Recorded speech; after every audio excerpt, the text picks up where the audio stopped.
Hi guys, today we're going to be doing the more energy drink question. Let's read the question first. Andy had a mix of agave and water, mix 1, for his energy drink. That's right here. What is the fraction of sweetness or sweetness percentage in mix 1? Andy wants more drink, keeping the same sweetness. He has the following plan: add 10 tablespoons of agave and also 10 tablespoons of water to mix 2. And finally, will this work? If not, what do you tell Andy to do instead?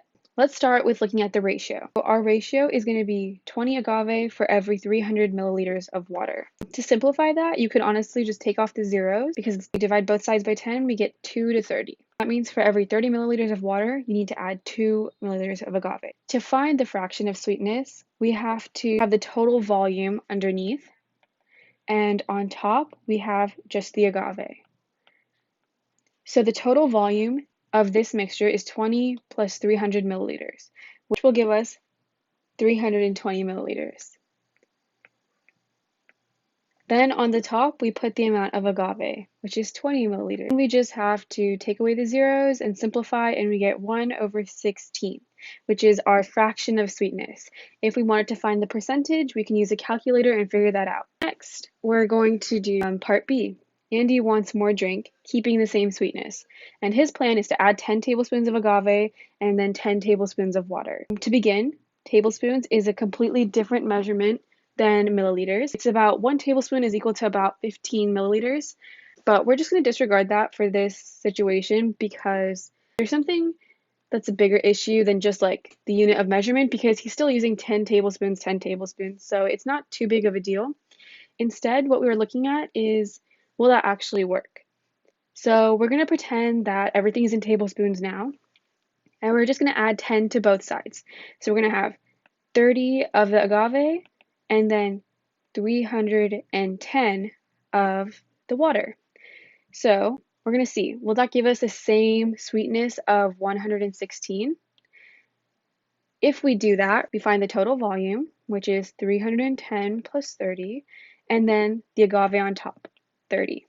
And that gives us 30 over 300 and 340, which can be reduced to 3 over 34, which is nowhere near 1 over 16. So we know that Andy's solution isn't actually accurate. So why is that? Why can't we just add 10 to both sides? Well, going back to this 2 to 30, the reason I made it smaller is just because it's easier to work with than 320. That means that when you add 30 milliliters, you need to have 2 milliliters of agave in order to manage the same sweetness. What he did was he just added 10 of both. What ends up happening is you're actually going to have something where you have a lot more sweetness than you do like to your water. And keeping the same sweetness means you have to keep the same proportion of this 20 to 300, 2 to 30. So what is a proper way that we could do to get that same sweetness? We can multiply both sides by the same number. So if he wanted to have 640 milliliters of his drink, we would basically need to multiply both of them by 2. So times 2 gives us 600 milliliters of water. This side times 2 will give us 40 milliliters of agave.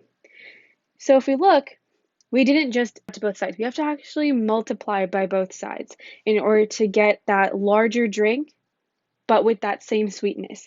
Because now if we check 40 over 640, we get 4 over 64, which is 1 over 16, which is the same sweetness factor, same fraction. What this teaches us, and what Andy is now going to learn, is that for proportions, we can't just add to both sides. We actually have to multiply to get that larger drink, or divide to get that smaller proportion. But adding will not give us that same thing. And if we were to add, as we saw, we don't get the same level of sweetness. I hope that makes more sense. I hope that everyone understands everything. If you have any questions, feel free to ask your mentors. They're super helpful. And thanks for listening. Have a great day, guys.